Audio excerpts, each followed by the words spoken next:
And do you feel like you still have it in you to do like a 20-minute or so episode on what's been going on after the wildfires? Yeah, let's do it. And then do you have? I feel like you're much more the expert in this with all the lived experience. Do you have any specific topics or questions that you want me to ask you about, or do you want to just kind of talk and you can just kind Let's of just, I think we should just kind of talk.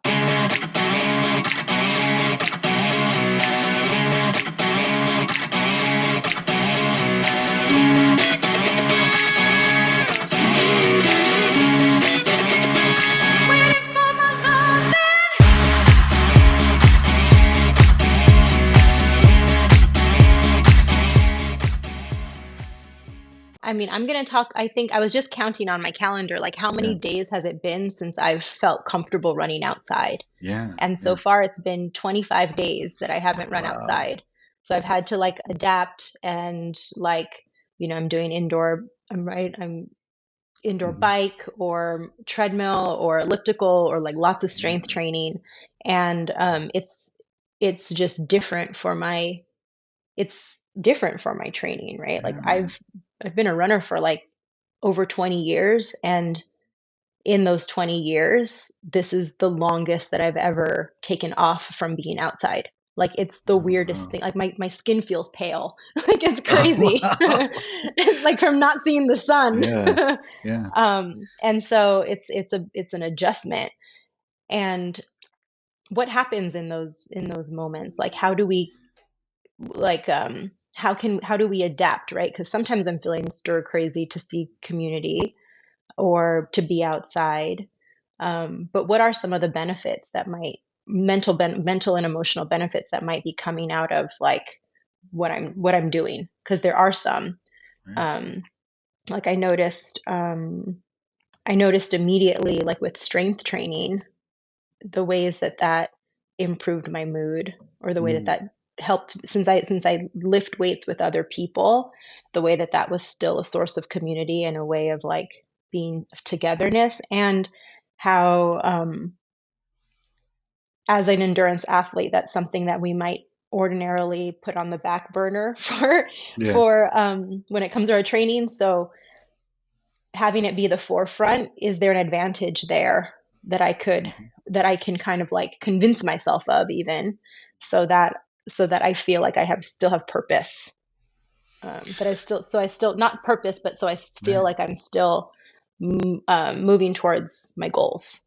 Sure, yeah. Yeah, and the purpose part is important because a lot of athletes, performers, um, people who have some kind of something that they're passionate about, they get a lot of their self care, they get um, a lot of their fulfillment from doing whatever that thing is. So if it's running or if it's baseball or lacrosse or dance or whatever it is, when you're not able to do that, that can be really jarring. It can be depressing. It could lead to depression.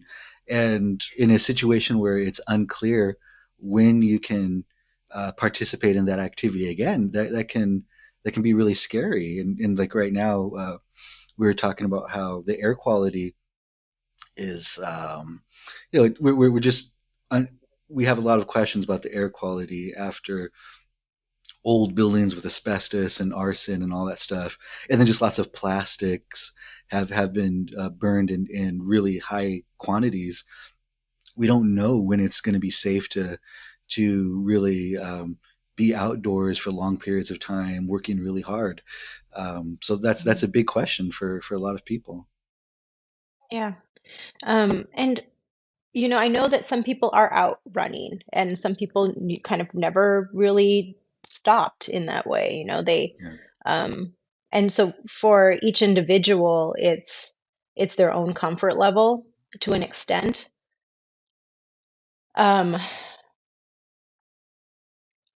don't know where I was going with that, but it That's is good. like kind of Yeah. to each person, it's sort of like their own comfort level, and that's okay. So letting it be okay for you to as an individual, or like for me as an individual, to wait a week or two, to wait, an extra week before I get out there, um, to go out and run. Um, that's okay. It doesn't mean that there's something, and it would be okay for like a high school student or anyone else who was on the fence about that. It doesn't mean that you are, um, that you are weird, or that you are Hmm. overreacting or anything like that. You're being cautious, and that's fine. Yeah. But Yeah, absolutely. maybe something that you can help me with, or something that we could talk about, and from your experience, when when would it be too much? Like, and I've been rolling that around in my own head of like, Sure. how would I advise a client who, you know, we're in the all clear and they still Hmm. can't get out of their head about it, you know? Mm, sure. And what would we say? Yeah, yeah, that's a tough question. So I work with a lot of people with OCD, athletes, and general population. And one of the things that we like to look to is like, does it meet our criteria for something being obsessional? So is this thought, or is the anxiety kind of overly focused on a faraway remote possibility? Um, is there um, are there irrelevant associations, and is there no evidence for what you're worried about? In this situation, it is very unclear, so it's hard to say. Um, but so right now we know a lot of buildings, a lot of materials that aren't supposed to burned, and Mhm. it does make sense to try to avoid being outdoors for too long. It does make sense to be indoors. And then right now we're recording this when we're still you know the where this is still very short after the aftermath. Um, so we don't know if you should stay indoors for a week, a month, or 2 months, or for however long. But also, we do know, if you're indoors and hope if you have an air filter, you're doing you're fine for the most part. You've done what you can, and there are lots of great workouts you can do indoors. You can get really creative. So if you're thinking, well, I can't train at all because um, I just shouldn't strain myself at all. Well, that's more based off of the anxiety, and you can work out indoors. And then there's also the idea of irrelevant associations.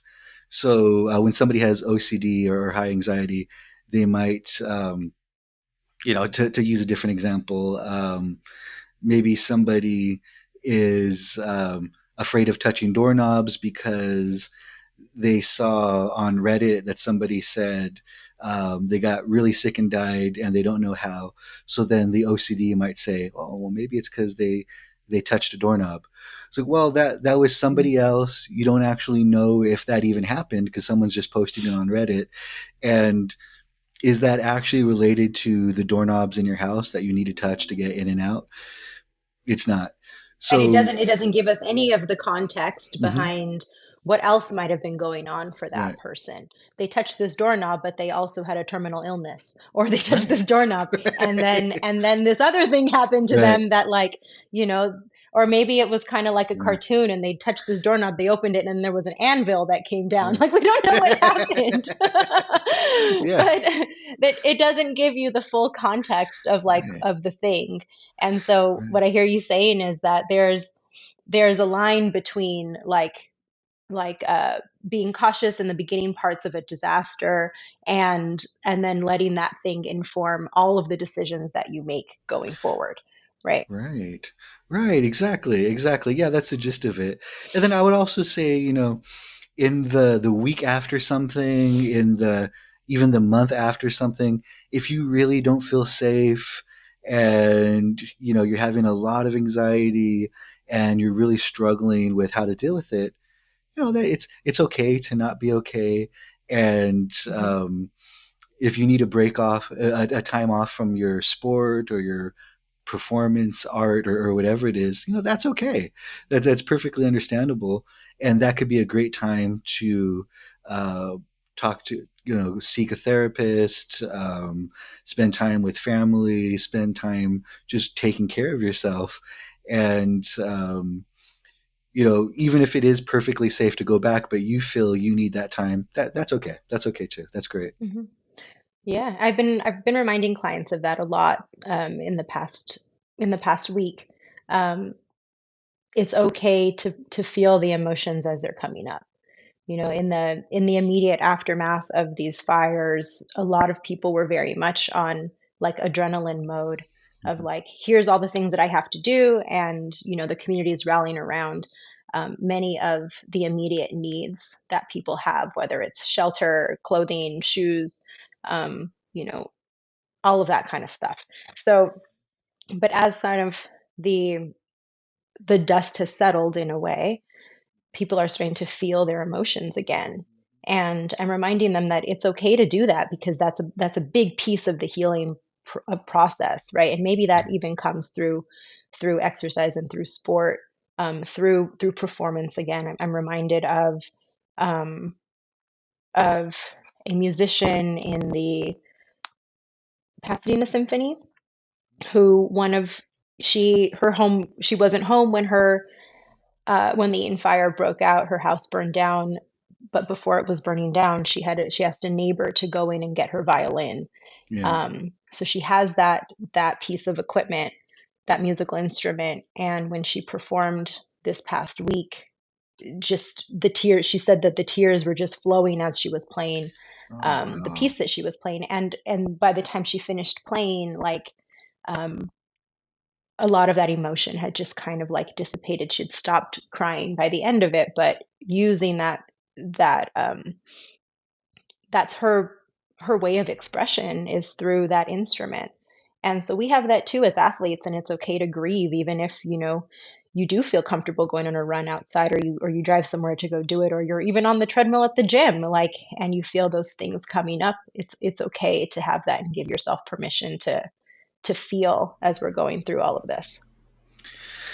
Yeah, absolutely. And it'll take a while. One of the things that we've been discussing off of the recording is that it's going to take a while for people to feel like back to their old selves again, and to feel safe. And one of the things that's going to happen that we've discussed is, right now everybody's checking in on people. They feel really cared for, hopefully, and it's on the on everybody's mind. But then time's going to pass, and people are going to stop checking in after a while, not because of any bad intention or because of any carelessness, but they just, time passes, and they're they think that everything's okay now. But in reality, people are still going to be dealing with all of the grief from what they've lost, and the trauma. And if you're somebody who is checking Mhm. in on somebody, it is a good idea to keep checking in here and there, even if you feel like at this point everything's okay. And if you're somebody who um, is one of the people dealing with the loss, it's okay to keep not feeling okay. And it's okay to um, keep reaching out, and wanting people to check in on you, and keep seeking support. It's okay to take care of yourself, and whatever that might mean.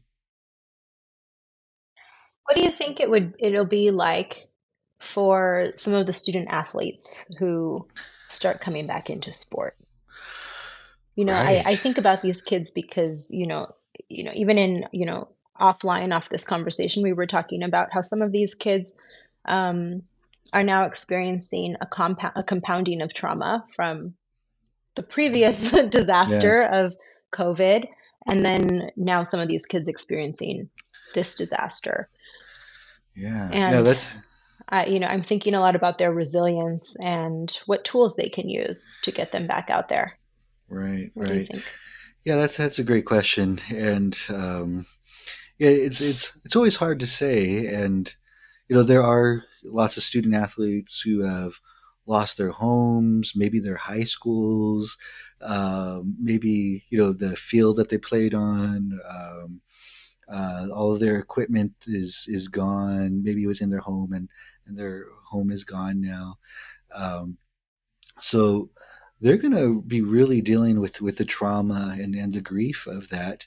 And I know different school districts have absorbed many of those students.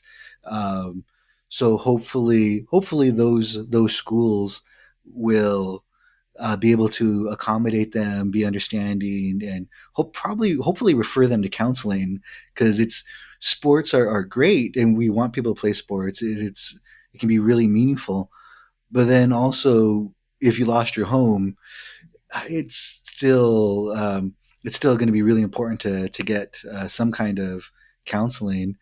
Um, and yeah, I'm expecting there to be probably behavioral issues when kids, the kids aren't always mature enough to be able to say, I've lost a lot, I'm feeling this way, and I have these needs. A lot of times they're just going to act out. They're going to be loud in class. They're going to not do their homework or do half of it, or you know maybe get into arguments in class or joke around too much. And yeah, and that's going to be part of it. um, yeah, geez. And then as far as what they can Yeah. do, um, yeah, that's a good question. I mean, if it's a high school, if it's a middle school student, that's going to be really hard for them to do anything on their own. It's really going to be up to parents and teachers and coaches to understand what they're going through, and to be able to have a lot of talks on the side, to have a lot of patience, and to remember that when they're acting out, and hopefully just keep referring them to help, or walk with them to the counselor's office, or Mhm. collaborate with the parents to figure out how to help them.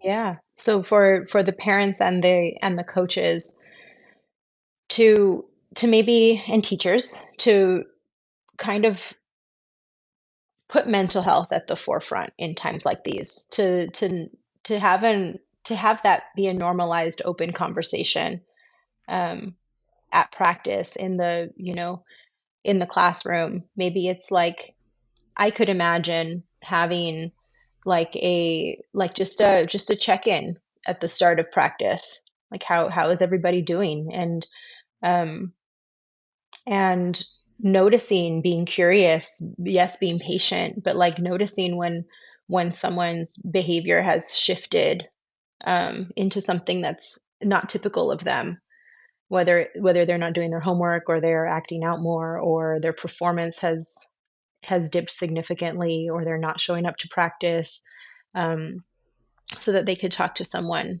like yourself or myself Yeah, yeah, who could help them through that, and processing a lot of those emotions and really understanding what that is. um, because just like it would in in a normal time, or like in a mhm, time that's not a crisis, sport is playing a really big role in how we process emotions sometimes. It does play a role in that, and in the ways that like we feel just through our day-to-day life.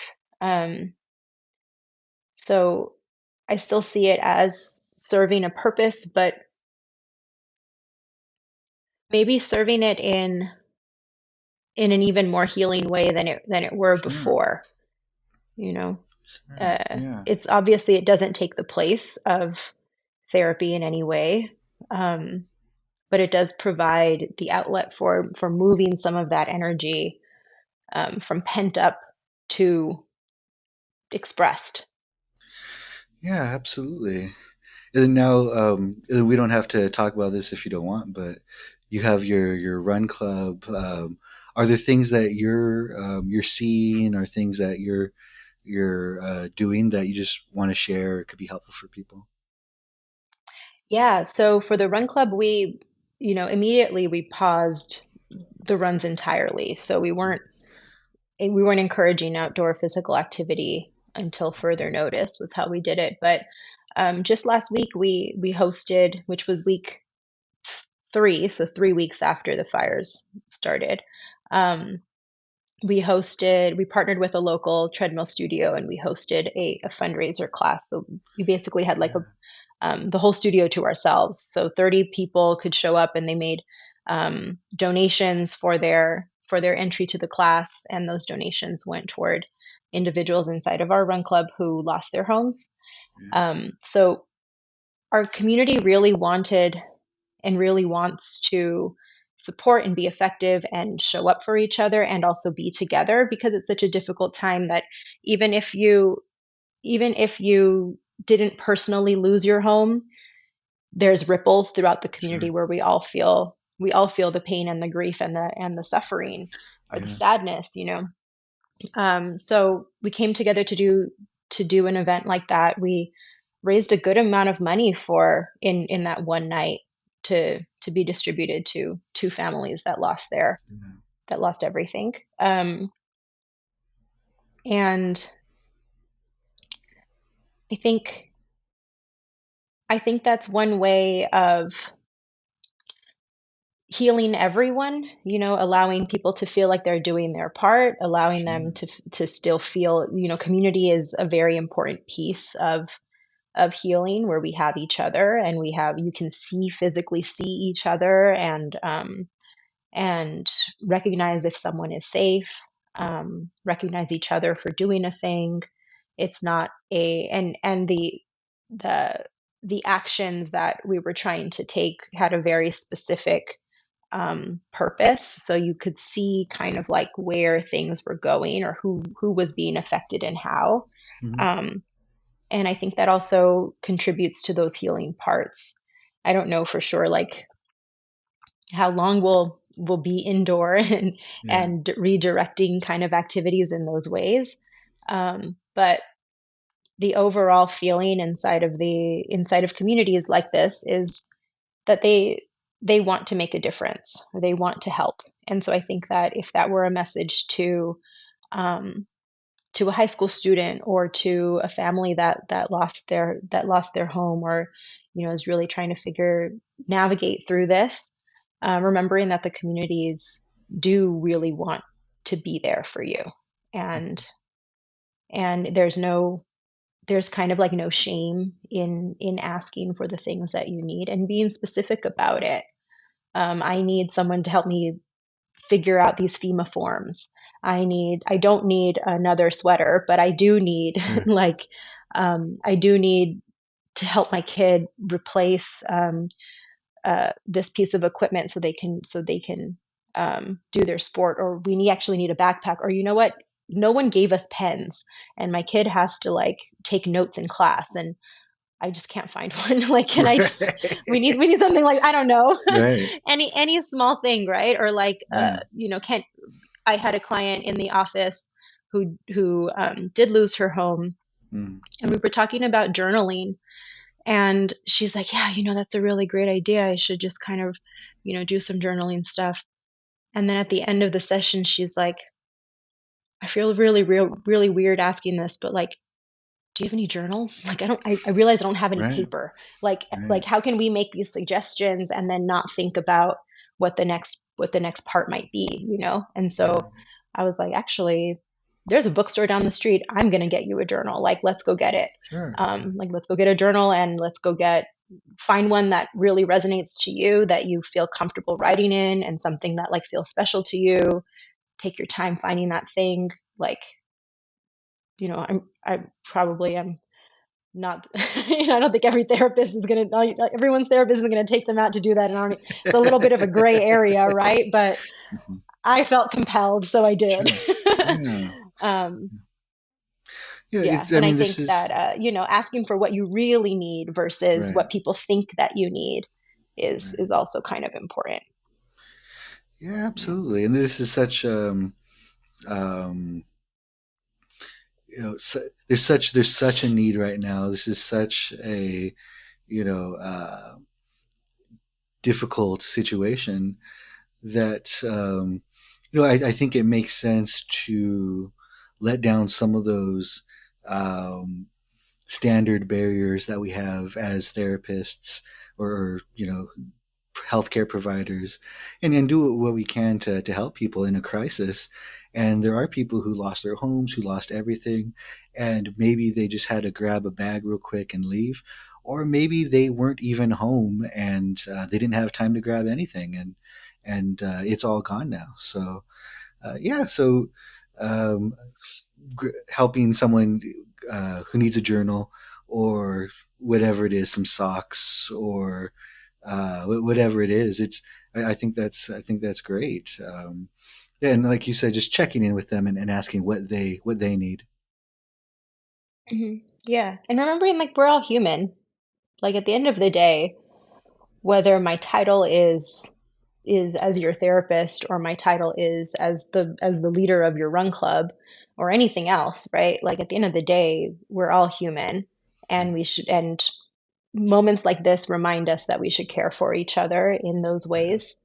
Um, and coming to mind is like some of this, the ways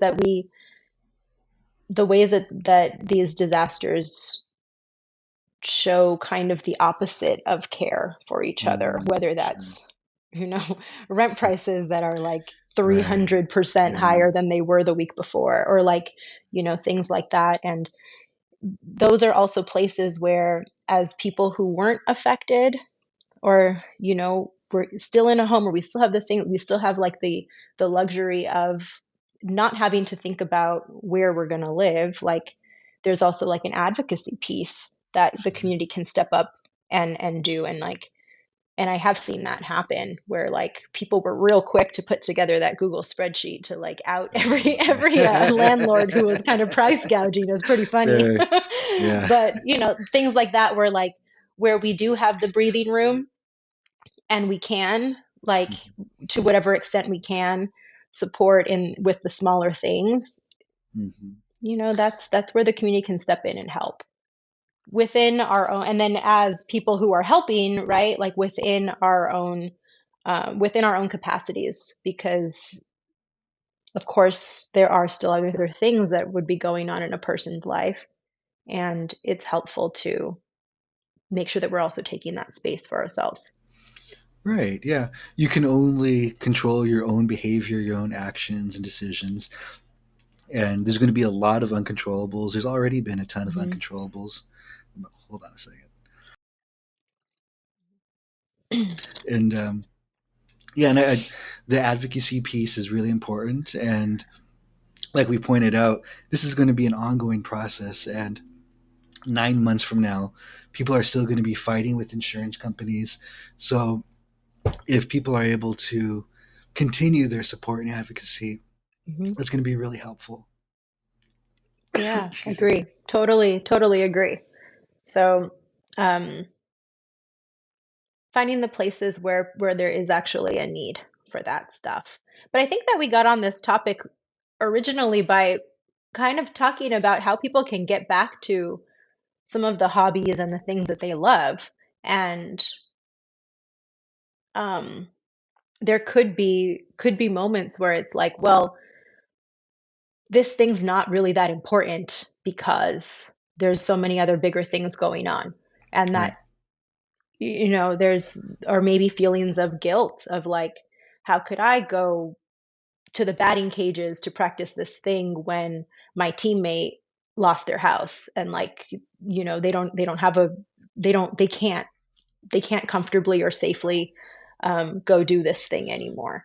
um, and so something that I think could be helpful is maybe that, like, returning to the why, and Right. even evolving that why in a way.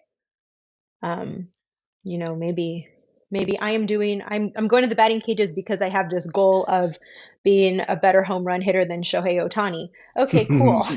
Sure. um, So like this kid still has they still have this goal, plus maybe added on to it is like, you know what, I'm gonna do this because my friend can't, or because I Sure. know that that maybe my teammate's gonna be out for a couple of games, and so I want to make sure that I can hold their place for them while, until they return, something like that. Um, what do you think about that Yeah. idea? Yeah. Well, that's a Is that good on point. the right track? Well, Am I I, talking just nonsense? I'm just kidding. no, no. Yeah, Experimental ideas. yeah. I think I've Mhm. survived my coughing fit, so I'm ready to start Okay. talking again a little bit. But yeah, it is common Welcome for there back. to be. Thank you, thank you. But it is common for there to be survivor's guilt. We can call that survivor's guilt, where Mhm. maybe all your friends lost their homes, or you see many people affected, and somehow your your house is left standing, or you feel like you haven't suffered as much as other people, and it happens. It happens. You feel guilty. Why did this happen to them and not to me? But excuse me. But it's it's not your fault. That's Mhm. as Robin Williams said. It's not your fault. As he said to Matt Damon in Good Will Hunting. Um, and it's okay. It's so like we said before. It's okay to feel guilty. It's okay to feel depressed, and you might even feel guilty for feeling depressed, even though you haven't lost as much as other people. That's all of those are valid responses to this crisis that happened. And going back to your why is really important. And if that means, why am I doing this right now? I need to take a week off. That's okay. If it means, Mhm.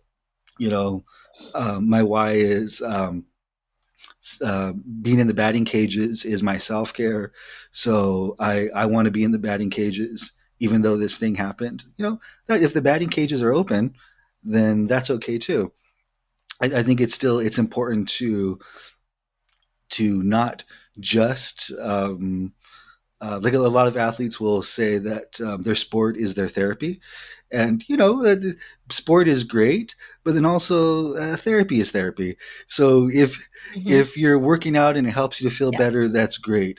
But then also, if there was this huge crisis and deep down you're really struggling, it's going to be important to also go see a therapist and work on that. Um, so yeah, if you're the student athlete, if you're the athlete, or um, you're the master's level competitor who is unaffected, and you're still struggling, and you're feeling guilty about it, that's okay. You can seek help. You can still work out to the degree that you can, as long as it's safe and all that. And Mhm. yeah. We all have our own issues that we're dealing with, and if we and it's okay to get some help along the way. Yes. And to your point, like it's okay to take that week off because maybe Yeah. your attention is directed to another Mhm. place.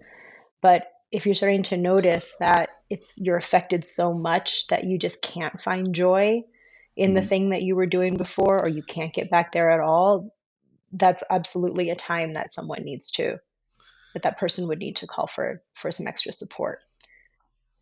Yeah, Um, absolutely.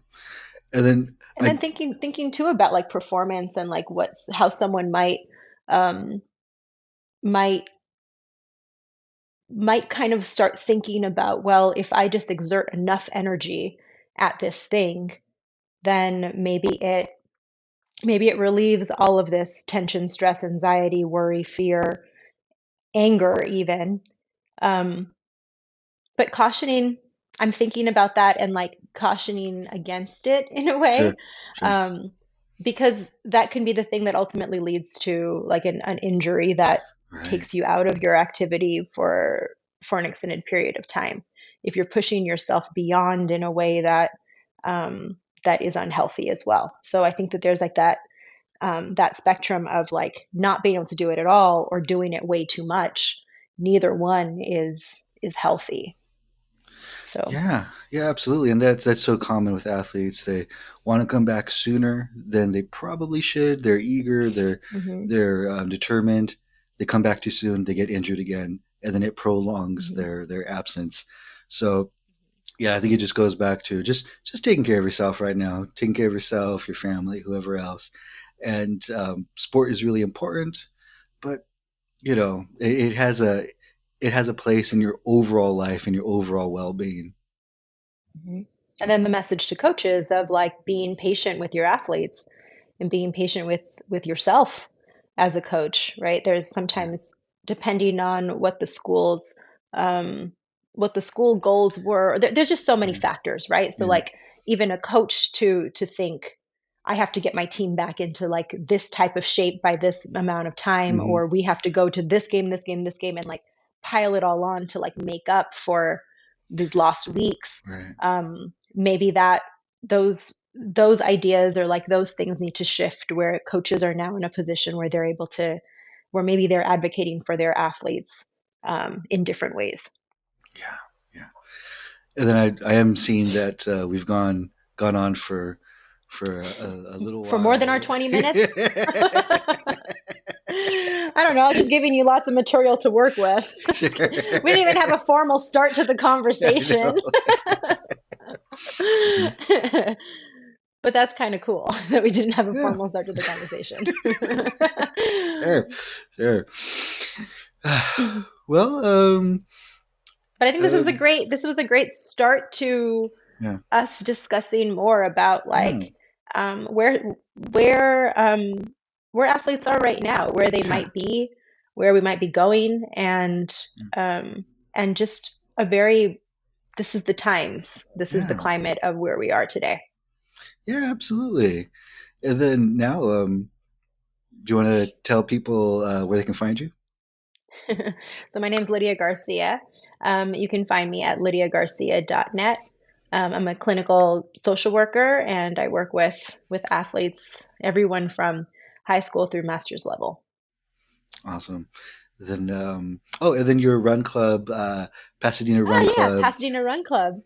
Yeah. So Pasadena Run Club, Pasadena, the website is pasadenarun.club. Instagram is at pasadenarun.club. Um, and we meet, well, I was going to say we meet every Wednesday. We kind of do. Yeah. Just follow our Instagram or Mhm. sign up on our mailing list and you'll get the updates on what we're up to, whether it's an indoor workout or if we've resumed our normal Wednesday night runs. Awesome. And then I'm Dr. Jason Von Steets. My website's Dr. Jason Von Steets. My Instagram is CBT Sports Psych, and then all of that will be in the show notes. And yeah, this is one of our first episodes that were recorded. We're really excited. We're gonna keep trying to do this as much as we can, so we can get these conversations out to the people, so they can benefit from it. And stay tuned for next time. Yep. Thanks for joining. All right, bye.